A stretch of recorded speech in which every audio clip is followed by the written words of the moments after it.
Hello people of the internet, welcome to day 12 of 31 days of Halloween makeup extravaganza. We're going to be starting by grabbing our Mehron Paradise Face Paint palette, and we're going to be using the light and the dark brown as well as some of the white and then also the gray. We're going to start by going back and forth with the browns, and then we're going to make a lot of ugly faces. We're going to crinkle our faces, we're going to get all of our natural expression, wrinkles and lines and all that jazz. We're going to go and we're going to fill it in, and if it's too harsh, just take a brush with no product on it and just dip it in some water and then smear it out, and then continue squinching your face together, coloring in all the lines, and then blending them out with a watered down paintbrush. So that is essentially what the first little bit of this video is. You're just gonna see me making lots of silly goofy little faces and filling in all the lines and creases that appear on my face when I make said faces. I sped it up, but it's still like so long.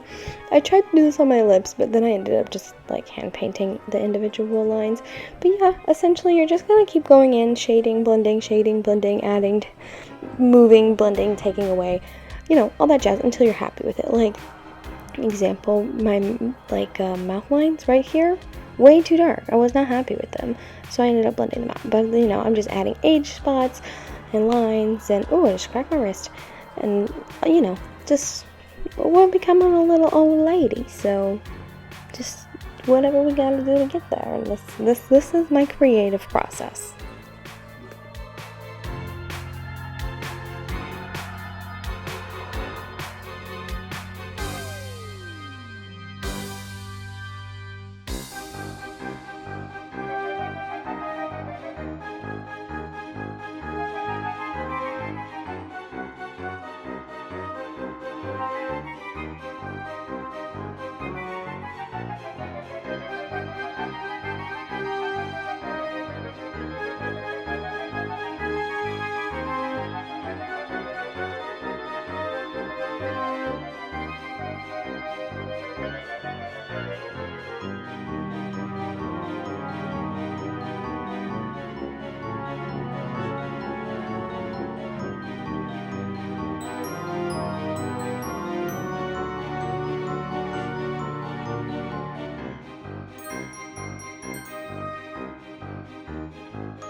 So then, after I'm content with my shading and highlighting, I went in with the red in the Wild Orchid, I don't know, and I added some veining to my face, just really, really light. As you can see, I'm tapping it out with my finger as I go, and it's super watered down.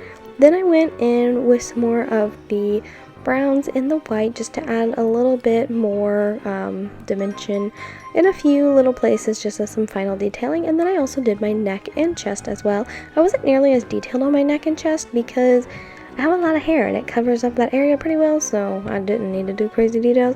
Then I took this Mehron Rigid Collodion, I think that's how you say it, and I just put that on the lines that I wanted to be more deep set, such as the main lines on the forehead, the under eye bags, crow's feet, the smile lines, just stuff like that. And then, so I saw somebody online who did like a zombie look, and then they used liquid latex to get that really wrinkly skin. So I was like, oh, I'm gonna try it on my old lady look. Well, it didn't work for me, so I'm puffing my cheeks out like the lady did online, and then I did a couple other places because I'm like, I'll crinkle my face and it'll be fine. Yeah, no, so I put it on. I even put on my lips. I really truly thought this was gonna work. So then while I was drying, I used this Storm Cloud Gray shade in the Mehron palette, and I painted my eyebrows and my eyelashes. And then when I was done with that, I was like, okay, it's dry. I didn't crinkle my face yet, but she had set it with powder, so I used this Airspun Extra Translucent Coverage Powder, and then she crinkled her face, and it all crinkled, and like, it just didn't work for me. So essentially, I ended up going and taking it all off. I tried to fix it by spraying it with this Ofra Makeup Fixer Setting Spray. No. So I just peeled it off and I repainted it, but I didn't put that in here. So anyways, this is now the completed look. I hope you guys enjoyed this video. If you did, be sure to give it a big thumbs up. If you want to stay tuned for my future videos, then subscribe and kiss everyone. See you, bye!